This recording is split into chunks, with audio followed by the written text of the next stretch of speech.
2018 spring में आपको question so that the function f x defined by u1 is continuous at x is equal to 0 and 1 but not differentiable at x is equal to 1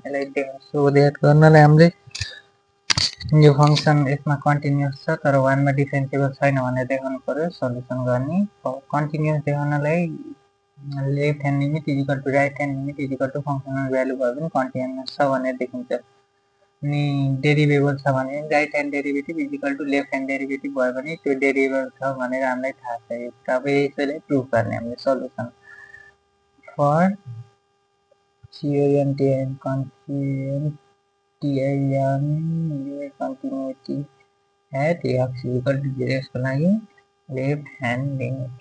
limit x tends to 0 minus f(x) अब 0 भन्दा सानो भएले यसमा कुन छ minus x को छ f(x) को ठाउँमा माइनस x राख्नु माइनस x यसरी गर्दा 0 लेफ्ट ह्यान्ड लिमिट पछि राइट ह्यान्ड लिमिट निकाल्ने limit x tends to 0 plus f(x) अब equal to limit x tends to 0 plus x को भ्यालु 0 भन्दा ठुलो कुन फंक्शनमा 0 भन्दा ठुलो यसमा 0 x को भ्यालु 0 भन्दा ठुलो यसमा त्यसको भ्यालु कति भयो x मात्र यसमा x इक्वल टु 0 लागेर यसको भ्यालु पनि 0 आयो left hand limit right hand limit अनि आयो त्यसरी फंक्शनल भ्यालु 0 0 भनेपछि इक्वल्स टु 0 हो यसमा कुनमा छ त equals to less than or equals to भनेपछि माइनस x मा माइनस x मा यसको भ्यालु राख्दाखेरि यसको 0 आयो अब यसरी के भयो सबै 0 आयो therefore left hand limit is equal to right hand limit is equal to functional value so the function is continuous at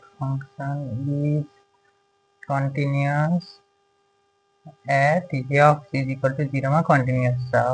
यस्तै गरी continuity चेक गर्ने x is equal to 1 मा for CONTINUS continuity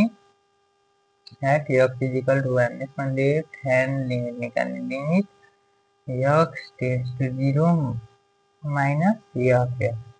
1 को लागि यो लिमिट x टेन्स टु 0 नलेख्ने 1 minus यो 1 भन्दा सानो गर्नु पर्यो यसमा यसले दिएको यो फंक्सन यसको भ्यालु x राख्नु 1 लेफ्ट ह्यान्ड लिमिट भएपछि के निकाल्ने राइट ह्यान्ड लिमिट फेरि त्यस्तै गरी limit x tends to 1 plus f(x) 1 भन्दा ठुलो x को भ्यालु कुन फंक्सनले दिएको यो फंक्सनले दिएको 2 माइनस x ले limit x tends to 1 plus f(x) को ठाउँमा 2 माइनस x x को ठाउँमा भ्यालु सब्स्टिट्युट गर्दा 2 माइनस 1 इज इक्वल टु 1 अब फंक्शनल भ्यालु f(1) निकाल्नु पर्यो f(1) भनेपछि इक्वल्स टु 1 हुनु पर्यो less greater or equals to भनेपछि यही फंक्सनले दिएको 2 माइनस x 2 माइनस 1 भनेपछि हाम्रो यसमा पनि 1 भयो therefore left hand limit is equal to right hand limit is equal to functional value so function is continuous at x is equal to 1 function continuous छ is continuous दुईटैमा continuous छ अब डिफरेन्सिएबिलिटीको लागि चेक गर्ने but not differentiable at x is equal to 1 भने for differentiability for DIFFERENTIABIALITY at x is equal to 1 x is equal to 1 differentiability त्यसको लागि राइट ह्यान्ड डेरिभेटिभ निकाल्ने right hand derivative formula limit x tends to 0 f(x) plus h minus f(x) upon h equal to limit x tends to 0 f(x) को ठाउँमा हामीले कति राख्ने 1 plus h minus f(1) upon h equals to limit x tends to 0 f(1) plus h राख्नु 1 भन्दा ठुलो value 2 minus f मा यो भ्यालु राख्नु पर्यो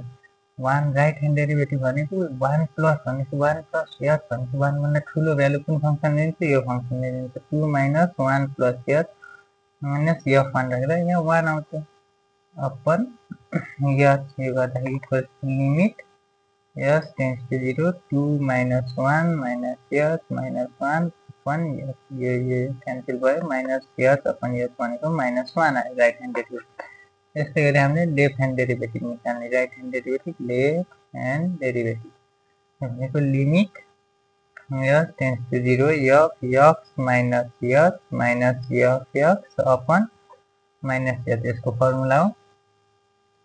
यसको limit x tends to 0 x भनेको ठाउँमा 1 minus f1 upon minus f equals to limit x tends to 0। अब 1 भन्दा सानो भ्यालु दिने फङ्सनमा राख्नु पर्यो। यो भ्यालु x को भ्यालु 1 भन्दा सानो दिने यो भयो, यसको फङ्सन x भयो। यसको ठाउँमा x भनेको 1 माइनस 1 अपन माइनस f, यसै गर्दाखेरि हाम्रो भ्यालु 1 र 1 काटिन्छ, minus f upon s limit x tends to 0 minus f upon s भनेको 1 इक्वल्स टु 1 हुन्छ। भनेपछि therefore right hand derivative is not equals to left hand derivative, so the function is not differentiable at f is equal to 1 and prove that so that भनेको यसै गरी यो question गर्नु होला, सजिलै हुन्छ।